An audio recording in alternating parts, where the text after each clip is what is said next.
beliau memang dari 15 tahun yang lalu, saya tahu dia sudah melakukan gitu. Dan dari situ, 5 tahun yang lalu, beliau menemukan cara terbaru dengan single hole. Itu luar biasa sekali. Waktu itu, banyak pasien dari Somex sih yang ke sana, terutama yang buat pasien umurnya sudah tua.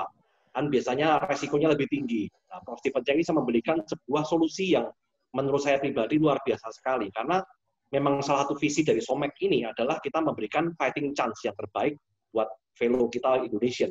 Biar orang Indonesia ini bisa mempunyai kesempatan untuk berjuang.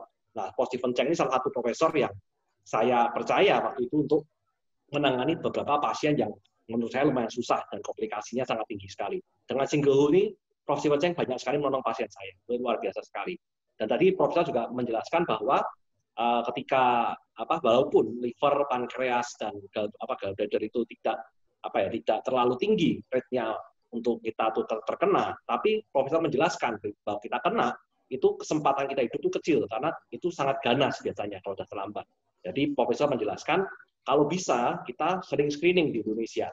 Jadi misalnya kita ke rumah sakit, kemana di Indonesia lah, kalau hasil screeningnya mau ditanyakan sama Prof. Stephen Cheng, tinggal menghubungi salah satu staf dari kami, atau menggunakan Tekon. Nanti Prof. Stephen Cheng akan membantu mereview hasil dari screening dari Indonesia tersebut. Bagaimana pendapat dia, bagaimana bisa ada solusinya. Oke, mungkin tak lama lagi kita buka pertanyaannya, bisa dibacakan pertanyaannya. Baik Pak Christian, ada pertanyaan dari salah satu pasien kita. Halo dok, perut kiri terasa seperti mual dan sebelah kanan seperti sakit, seperti ditusuk-tusuk. Lalu feses saya berwarna putih, urin saya juga berwarna kecoklatan. Tapi kondisi seperti itu hanya saat mengkonsumsi obat peredam nyeri. Apakah ini menandakan salah satu kerusakan fungsi hati saya, dok? Terima kasih. Okay, so Prof, you need me to translate or you understand? I cannot hear Hesti very well. Can you repeat the question? Okay, so got a question from a patient from Somex. Is when he's consuming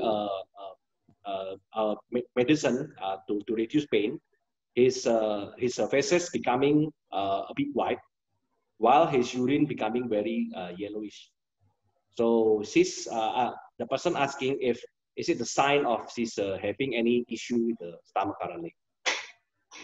So the feces become white and the urine become dark. Ya, betul ya sih ya. Jadi kotorannya menjadi lebih putih dan urinnya lebih kuning ya. Yap, correct. Oh, okay. Yeah, so not so. This one usually means that there is some problem with the liver or the Ampadu system. Oh, yeah. Okay. So should get some consultation properly. Because usually, if you usually due to medication, if you do medication, the urine sometimes some medication can cause the gancing to be yellow, okay, but the feces shouldn't change color.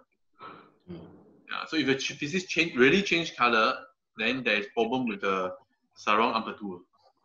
Oke, jadi mungkin bisa saya terjemahkan. Ada pertanyaan tadi seperti itu. Jawaban dari Profesor adalah sudah hampir dipastikan bahwa pasien tersebut mempunyai masalah pada hati atau pada empedunya, saluran empedu tepatnya. Jadi kalau kita mengonsumsi obat-obatan, memang biasanya akan membuat kencing kita lebih berwarna gelap. Tetapi kotoran kita tidak akan berubah warna. Kalau memang ada perubahan warna di kotoran kita menjadi lebih putih, itu hampir pasti ada masalah di hati atau di saluran empedu kita. Sebaiknya saran dari Profesor, segeralah untuk screening, untuk dicek dengan CT scan atau macam-macam. Nanti kalau sudah ada hasilnya, mungkin bisa diberikan sama staf kami, biar Profesor Stephen Cheng bisa mereview hasilnya. Oke, ada pertanyaan selanjutnya?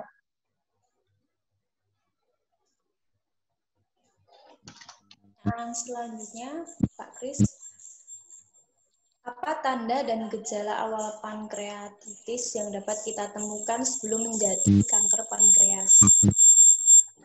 Oke. Profesor, pasien dengan nodul liver di hepar sebelah kanan. Mungkin satu dulu ya, Sti. Gimana, Pak? Itu pertanyaan satu Pak, dua? Satu pertanyaan. Ada dua sih, Pak.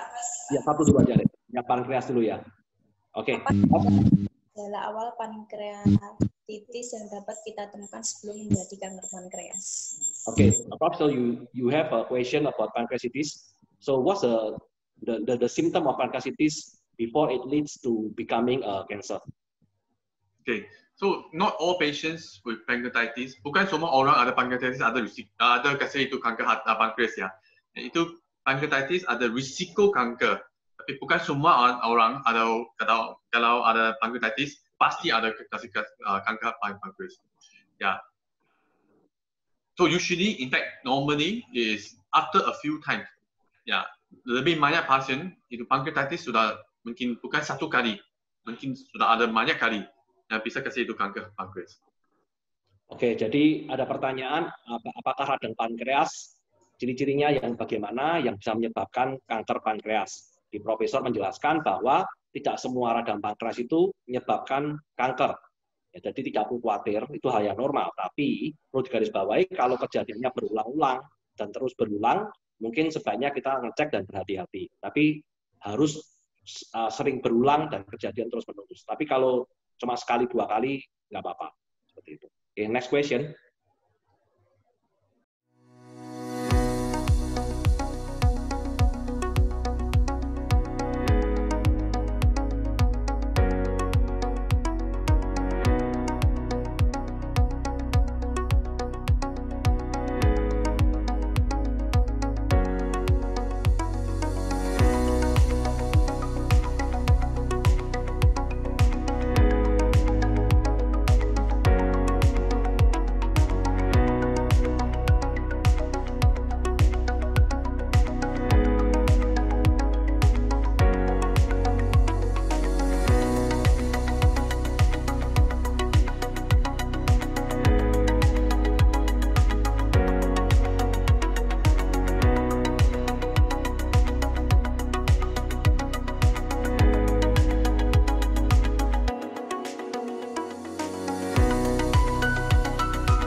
Oke. Pertanyaan yang pertama tadi, apabila Profesor menemukan pasien dengan nodul liver di hepar sebelah kanan, apakah tindakan terbaik yang bisa dilakukan? Apakah reseksi nodul? Komplikasi apa yang mungkin terjadi? Okay, yeah. So when there's a nodule, I think the important thing is to find out what is this nodule. Okay, so sometimes we have to do more tests like more MRE or MRE with special contrast to find out whether this nodule need to be removed or not.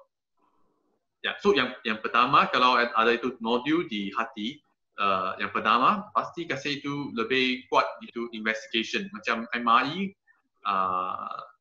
tapi bukan normal MRE lah, itu pasti MRE pakai itu contrast special. Ya, tengok ini nodule di hati, kanker atau bukan kanker.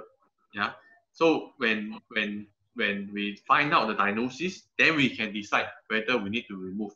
Ya, kalau sudah tahu ini apa, ini diagnosis apa, dan mungkin mau operasi atau tak usah operasi.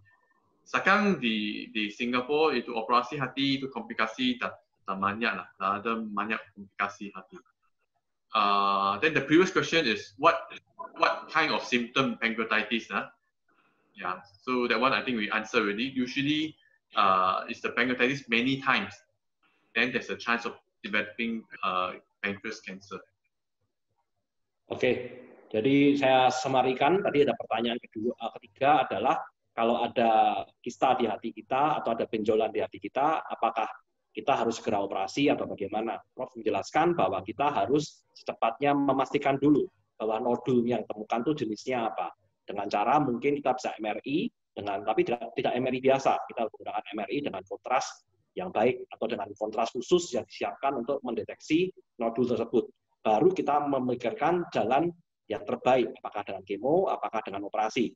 Tapi misal harus dioperasi pun, nanti Profesor bilang bahwa resikonya sungguh kecil sekali, dan sebaiknya memang dipastikan dulu jenisnya itu apa. Jadi kita nggak usah ngomong banyak operasi dulu, karena resikonya kecil. Oke, next question. Pertanyaan selanjutnya, for operation pancreatic cancer, do you have to remove the pancreas? What's the side effect? And is it normal to have body and stomach stain during it? Okay. Yeah. So normally we try not to remove the whole pancreas. Okay, because the pancreas has got important fungsi. Okay. Ya, itu pancreas fungsi macam itu insulin. Insulin is to prevent diabetes. Okay, so the pancreas need to produce the insulin to prevent diabetes. So we try not to remove the whole pancreas, and also pancreas also produce enzyme for digestion. Itu cairan kasi itu digestive. Yeah, so we try not to take out the whole pancreas. But of course, for the second function, the digestive enzyme, that one is not so important because we can always take medicine to replace, easily take medicine to replace the enzyme. That's not a problem. But the insulin is quite important. So we try not to take out the whole pancreas. And I usually try not to take out the whole pancreas for pancreatic surgery. And then the second question is about is there pain during chemotherapy? Yeah. So of course, chemotherapy, there's a lot of side effect lah. Okay. So a lot of patients, they say they don't want operation. They want chemotherapy. Actually, most of the time they will regret. Okay, because chemotherapy sometimes cannot get a cure, and actually there's a lot of side effect. They may have lost of appetite. When most of the time when the person is on chemotherapy, the taste change. Yeah, so when the taste change, they don't feel eating, they vomit, and then of course they develop gastric problem. Yeah, so chemotherapy has its side effect. So it's not surprising if a person is on chemotherapy, they will have pain. Oke, jadi mungkin saya bantu untuk semerikan dan terjemahkan sedikit. Ada pertanyaan, apakah kalau operasi pankreas itu sebaiknya pankreas diambil semua, ataukah harus dipertahankan bagian pankreasnya? Profesor menjawab, sebaiknya kalau operasinya masih memungkinkan untuk mengambil sebagian dari pankreas, harus dipertahankan pankreasnya. Karena pankreas itu mempunyai fungsi yang banyak sekali. Yang paling penting adalah karena pankreas itu mempunyai fungsi untuk membuat insulin. Nah, itu penting sekali. Kenapa pankreas nggak boleh diambil? Dan ada fungsi kedua, yaitu untuk membantu sistem pencernaan. Tapi sistem pencernaan ini kalaupun sampai diambil pankreas, sebenarnya bisa diganti oleh obat-obatan. Tapi memang sebaiknya jangan, karena alasannya yaitu karena digunakan untuk fungsi membuat insulin. Jadi sebaiknya ketika operasi, pankreas itu dipertahankan. Pertanyaan kedua tadi, apakah kemoterapi itu sakit? Profesor menjawab, ya. Dan kemoterapi itu sebenarnya banyak pasien yang kalau dulu suruh milih antara mau dioperasi atau mau dikemo. Karena dia takut sama operasi, takut sakit, udah dia kemo aja. Pada akhirnya mereka menyesal bahwa pada akhirnya mengapa ternyata kemoterapi itu lebih sakit dibanding dioperasi gitu. Karena efek samping dari kemoterapi ini banyak sekali. Mungkin yang awal-awalnya kita makan rasanya di lidah itu beda juga. Ketika kita rasanya beda atau kita mual-mual lebih, kita muntah-muntah, sering muntah-muntah. Dan muntah-muntah ini akan menyebabkan efek samping yang lain ke lambung kita. Jadi lambung kita fungsinya tidak baik. Jadi banyak orang yang saat ini melakukan kemoterapi itu malah menyesal. Jadi mungkin profesor menyarankan supaya kita tinjau bagaimana pengobatan dengan terbaik. Oke, pertanyaan selanjutnya.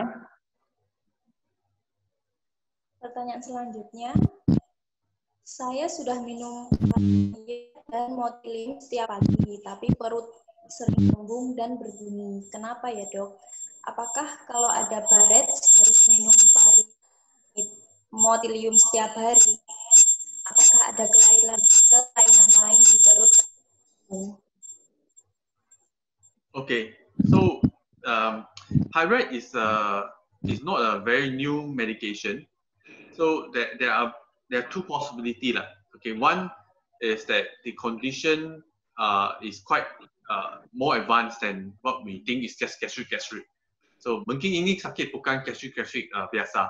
Mungkin ada ulcer atau kanker hati, kanker stomach ya, kanker lambung. So this one better to do teleconsultation. I need to find out a bit more whether that is what is the symptom properly.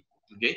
Number two, and when you just say when we have this gombong, macam mah, sudah makan sudah ada mah, ya, ada banyak pasien cakap ini mah atau gombong, ini mungkin bukan sakit lambung, mungkin sakit empedu. Ya, saya ada banyak pasien kalau ada batu di empedu juga ada ini simptom mah atau gombong-gombong. So pasti mungkin lebih sama-sama pasti kasih itu USG dulu. USG tengok itu empedu atau scan ya. Tengok itu empedu ada sakit apa-apa. Mungkin ada sakit batu empedu. Juga kasih ini sakit mah. Oke, jadi ini ada pertanyaan, saya coba simpulkan, saya perpendek. Jadi ada pertanyaan, sudah merasa tidak enak di perut sama beberapa waktu dan meminum motilium sepanjang waktu. Tetapi ketika meminum motilium ini, perutnya tetap kembung. Dan Profesor menjawab, kalau kita memang mengkonsumsi obat itu secara teratur dan kembungnya masih ada, kemungkinan besar mungkin tidak gara-gara oleh kembung itu. Mungkin ada sebab-sebab lain yang memicu kembung itu. Mungkin sakitnya lebih parah yang kita bayangkan. Jadi sebaiknya kita mungkin melakukan pemeriksaan lanjutan seperti CT scan, MRI, atau mungkin bisa dengan USG dulu. Jadi mungkin apa yang dirasakan itu tidak kembung. Yang kedua tadi, kembung-kembung itu bisa juga terjadi disebabkan bukan karena dari lambung, tapi mungkin bisa jadi terjadi karena adanya batu di empedu, karena gejalanya mirip, kan kembung-kembung juga. Ya memang sebaiknya, Profesor sarankan tadi, segera lakukan tes, dan mungkin segera telepon dengan Prof. Stephen Cheng. Nanti dari itu, Profesor akan memberikan masukan-masukan lebih lagi tentang screening selanjutnya, apa yang harus dilakukan untuk menyimpulkan sakitnya itu karena apa sih sebenarnya. Itu lebih penting dibanding kita minum obat, tapi nggak sembuh. Seperti itu. Next question. Jangan lupa like dan subscribe.